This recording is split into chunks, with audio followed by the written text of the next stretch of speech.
In chapter number 3rd, now we start our new question, that is the goods and service and types of goods. Before we start this question, we revise the our first question, that is the price and value. So in everyday language we use the words price and value alternatively to denote the same meaning. तो हमने देखा था कि ज़्यादातर हम जो price and value है उनको हम सिनोनिम्स ही मानते हैं कि दोनों एक ही है। लेकिन अगर हम इकोनॉमिक्स के अंदर दोनों को अगर पॉइंट की व्यू की बात करेंगे तो the price and value both are different and value can be understood from the two viewpoints, that is the from use value and second is the exchange value.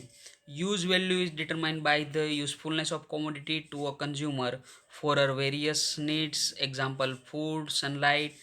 तो हमने वहाँ पे देखा था कि जो भी यूज़ वैल्यू होगी, फिर से हम यहाँ पे रिवाइज कर रहे हैं कि अगर समझो कि जो कमोडिटी की यूज़ वैल्यू ज़्यादा है उनकी एक्सचेंज वैल्यू कम भी हो सकती है, ज़्यादा भी हो सकती है, या तो जीरो में भी हो सकती है। आपके सामने एग्जांपल था सनलाइट का।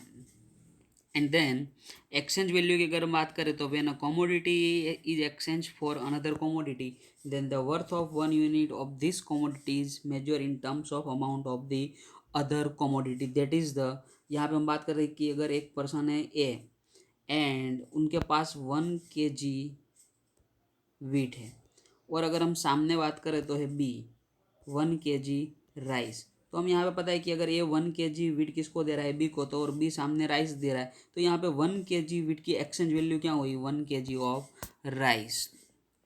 And then next lecture second lecture हमने देखा था कि relationship between use value and exchange value. तो वहाँ पे भी हमने देखा था कि यूज वैल्यू और एक्सचेंज वैल्यू का मीनिंग तो हमें पता ही है, लेकिन यूज वैल्यू में हमने देखा था कि जो कमोडिटी की यूज वैल्यू ज़्यादा है तो वहाँ पे ज़रूरी नहीं होगा कि उनकी एक्सचेंज वैल्यू भी ज़्यादा ही हो, कम भी हो सकती है। हमारे साथ दो एग्जाम्पल हमने लिए कि डायमंड एंड सनलाइट, तो वहाँ पे अलग अलग रिलेशनशिप क्रिएट हो रहे थे।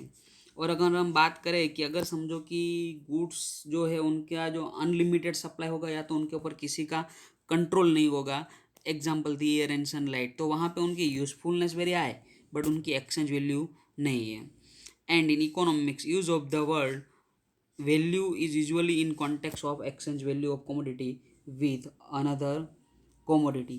तो यानी वहाँ पे हमने देखा था कि अगर इकोनॉमिक्स के अंदर आपको कहीं पे भी ये वर्ड दिखे कि वैल्यू, तो हमें पता था कि वैल्यू हमने दो व्यू पॉइंट्स के मुताबिक हमने देखी थी कि फर्स्ट था use value and second is the exchange value. तो हमें अगर सिर्फ वैल्यू लिख कर आए तो हमें कौन से वैल्यू ध्यान में रखनी है, एक्सचेंज वैल्यू। देन डिफॉल्टी वैल्यू का मीनिंग हो जाता है एक्सचेंज वैल्यू, एंड दस the value means the worth of one unit of commodity in terms of unit of another commodity in exchange, यानी कि जो हमने आगे मीनिंग दिखा था एक्सचेंज का वही। उनके बाद हम बात कर रहे हैं price. If commodity is exchange for money then such a monetary exchange value is term as a price. यानी आप समझो कि कोई कमोडिटी दे रहे हो और सामने आपको जो भी अमाउंट मिल रही है तो वो क्या हो गई, प्राइस। प्राइस ज़्यादातर हमें पता है कि करेंसी में ही होती है। एंड अब हम यहाँ पे चैप्टर नंबर 2 का ही थर्ड लेक्चर हम यहाँ पे स्टार्ट कर रहे हैं। और यहाँ पे जो हमारा क्वेश्चन है next one is the goods and service. तो पहले हम मीनिंग देख रहे हैं कि what is the meaning of goods and what is the meaning of services. तो यहाँ पे लिखा है कि commodities whichever physical existence are call goods. तो हम गुड्स किसको बोल रहे हैं कि जिनका कुछ फिजिकल एग्जिस्टेंस है उनको हम गुड्स बोलेंगे। And service the commodity which are intangible और do not have a physical existence are called service. यानी कि गुड्स जो है उनका फिजिकल एग्जिस्टेंस है, लेकिन जो सर्विस है उनका फिजिकल एग्जिस्टेंस नहीं है। एग्जाम्पल की बात करें कि अगर हम बात करें समझो कि वॉच की, तो फिजिकल एग्जिस्टेंस है यस, तो उनको हम क्या बोलेंगे, गुड्स। लेकिन अगर हम सेकंड एग्जाम्पल की बात करें कि टीचर समझो कि एजुकेशन प्रोवाइड कर रहे हैं, तो एजुकेशन है वो इनटेंजिबल है, उनको हम देख नहीं सकते हैं, तो वहाँ पे क्या होगा कि उनको हम क्या बोलेंगे, सर्विस बोलेंगे। यानी कि अगर समझो कि ए नाम का जो पर्सन है वो वॉच परचेज कर रहा है तो उनको कुछ फिजिकली मिल रहा है, कुछ फिजिकल गुड्स मिल रहा है। लेकिन अगर हम समझो कि आप लोग अगर एजुकेशन ले रहे हो तो वहाँ पे आपको सिर्फ नॉलेज ही मिल रहा है, लेकिन कोई कॉमोडिटी के अंदर कोई प्रोडक्ट नहीं मिल रही है। तो यहाँ पे मेरे ख्याल से दोनों का जो मीनिंग है या तो जो कंसेप्ट है वो क्लियर हो रहा है आपके दिमाग में कि गुड्स है जो फिजिकल एग्जिस्टेंस है, एंड जो सर्विस कॉमोडिटी है उनकी अगर हम बात करें तो वहाँ पे कोई फिजिकल एग्जिस्टेंस नहीं होगा। एंड अगर हम आगे की बात करें तो टाइप्स ऑफ गुड्स, तो ज़्यादातर हमें पता है कि physical tangible goods and intangible goods. तो टाइप्स ऑफ गुड्स के अंदर फर्स्ट वन है physical goods and intangible. Total 5 types है वहाँ पे। First physical tangible goods and intangible, second one is the non economic goods and economics goods, third one is the durable goods and perishable goods, fourth is the private goods and public goods, and the fifth is consumers goods and producer goods। तो अगर हम इस lecture की बात करें तो यहाँ पे जो पहले 3 टाइप्स दिए वो हम पढ़ने वाले हैं, और बाकी के जो 2 टाइप्स हैं हम नेक्स्ट लेक्चर में देखेंगे। तो फर्स्ट वन मैं फिर से बोल रहा हूँ कि physical goods and intangible goods. Physical को आप टेंजिबल भी बोल सकते हो। Next one is the non economic goods and economics goods, and third one is the durable goods and perishable goods. तो ये तीनों जो टाइप्स हैं हम आज पढ़ने वाले हैं, और बाकी के जो 2 बचे कि private goods and public goods, and the next one is the end last consumers good and producer goods, और हम नेक्स्ट लेक्चर में दोनों देख लेंगे। अब हम यहाँ पे स्टार्ट कर रहे हैं फिजिकल यानी कि tangible goods and intangible goods. तो some goods have a physical existence like bed and television. तो यहाँ पे समझो कि जो भी गुड्स का कोई फिजिकल एग्जिस्टेंस है उनको हम क्या बोलते हैं, इनटेंजिबल या तो फिजिकल गुड्स बोलते हैं। तो इनटेंजिबल गुड्स का क्या मीनिंग होगा कि this can be measure where some goods do not have a physical existence and cannot be measured in a cardinally, and those are called service। तो हमने आगे जो मीनिंग देखा था कि गुड्स एंड सर्विस, वही same to same first type हो रहा है कि फिजिकल या तो टेंजिबल गुड्स यानी उनको हम गुड्स बोलेंगे, और जो इनटेंजिबल गुड्स की यहाँ पे बात कर रहे हैं उनको हम क्या बोलेंगे, सर्विस। तो यहाँ पे हम फिर से बोल रहे हैं कि दिस कैन बी मेजर यानी कि टेंजिबल गुड्स को हम मेजर कर सकते हैं, लेकिन जो इनटेंजिबल गुड्स हैं उनको हम मेजर भी नहीं कर सकते, उनका कोई फिजिकली एग्जिस्टेंस भी नहीं है, एंड उनको हम क्या बोलेंगे, सर्विस। एग्जांपल हमने अभी लिया था कि एजुकेशन। फिर से some goods have a physical existence like bed and television, and this can be measure. इसको हम मेजर कर सकते हैं, काउंट भी कर सकते हैं। कार्डिनली यानी काउंट करना, कि हमें पता है कि अगर 2 टेलीविज़न यहाँ पे है, 2 सेट ऑफ टेलीविज़न, तो हमें पता चल रहा है कि उनको हम कार्डिनली नंबर भी दे सकते हैं कि 1 2। लेकिन अगर हम बात करें कि इनटेंजिबल गुड्स, तो उनको हम मेजर नहीं कर सकेंगे cardinally, and those are called service. Example आपके सामने ही है, एजुकेशन।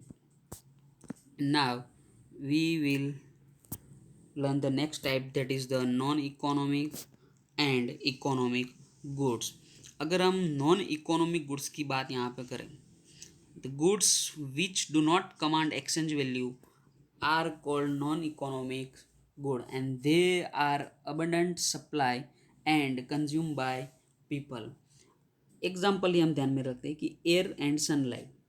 तो जो सनलाइट की अगर हम बात करें तो सनलाइट में क्या होगा कि उनका जो सप्लाई है वो कम नहीं है, अबंडेंट सप्लाई यानी सप्लाई बहुत ज़्यादा है सनलाइट का, और उनके ऊपर किसी का कंट्रोल भी नहीं है। एंड उनकी अगर एक्सचेंज वैल्यू की बात करें तो अगर आप सनलाइट ले रहे हो तो आपको कोई अमाउंट उनके लिए एक्सचेंज वैल्यू पे करने की ज़रूरत पड़ रही है। तो हमें पता है कि हमें एनी अमाउंट कैन नॉट पे, कुछ हम पे करने वाले नहीं है, तो उनका कोई यहाँ पे कमांड नहीं है ऑन एक्सचेंज वैल्यू, और उनकी जो वैल्यू है वो क्या है, 0 है। दूसरा एग्जाम्पल भी हमारे सामने लिखा है कि एयर, अगर समझो कि आप एयर ले रहे हो तो उनके ऊपर भी किसी का कंट्रोल नहीं है, एंड उनका जो सप्लाई है वो बहुत ज़्यादा है यानी कि अबंडेंट सप्लाई। तो वहाँ पे किसी का कंट्रोल नहीं है, सप्लाई ज़्यादा है और कोई उनकी एक्सचेंज वैल्यू नहीं है, तो उनको हम क्या बोलेंगे, नॉन इकोनॉमिक गुड्स। यानी अगर समझो कि आप कोई भी गुड्स ले रहे हो, कोई भी कमोडिटी ले रहे हो, और उनके ऊपर अगर आप लोगों को कोई अमाउंट पे करने की ज़रूरत नहीं पड़ रही है, कोई एक्सचेंज वैल्यू उनकी नहीं है, तो हम उनको क्या बोलेंगे, नॉन इकोनॉमिक गुड्स। एग्जाम्पल हमने दो लिए है कि सनलाइट एंड एयर, बहुत सारे ऐसे एग्जाम्पल है कि हम ले सकते हैं। आगे की अगर हम बात करें तो इकोनॉमिक गुड्स, तो इकोनॉमिक गुड्स का क्या मीनिंग होगा कि economic goods which command exchange value in market are called economic good, and exchange value can be determined on the base demand and supply।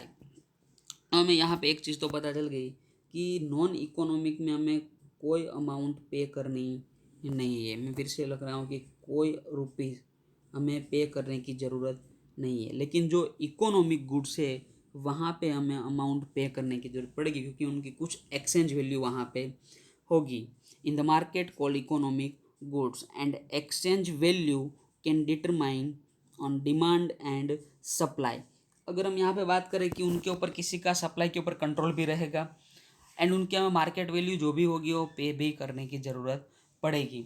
तो यहाँ पे एक लाइन लिखी है कि exchange value can determine on demand and supply. तो आप लोगों का जो नेक्स्ट चैप्टर आने वाला है that is the demand and supply. तो उस चैप्टर के अंदर हम बात करेंगे कि डिमांड क्या होती है, सप्लाई क्या होता है, और अगर समझो कि जो डिमांड एंड सप्लाई की हम बात करें तो उनकी जो प्राइस एक्सचेंज वैल्यू यानी कि जो प्राइस है वो कैसे इंक्रीज डिक्रीज हो रही है, उनके सामने डिमांड क्या एक्सपांसन कॉन्ट्रैक्शन हो रहा है। तो इस लाइन को हम पूरे चैप्टर के अंदर वहाँ पे देखेंगे। लेकिन अगर मैं अभी इस लाइन को आपको बताने की थोड़ी ट्राई करूँ तो हम ऐसा बोल सकते हैं कि एक्सचेंज वैल्यू डिटरमाइन किसके बेस पे होगी, डिमांड एंड सप्लाई। तो अगर समझो कि कोई भी प्रोडक्ट उनकी अगर डिमांड क्या हो रही है, इंक्रीज हो रही है, तो जो प्राइस है एक्सचेंज वैल्यू यानी हम सिंपल टर्म्स में ले तो प्राइस, तो उनकी जो प्राइस है वो भी क्या होगी, इंक्रीज होगी। अगर डिमांड इंक्रीज हो रही है तो प्राइस क्या हो जाएगी, इंक्रीज हो जाएगी।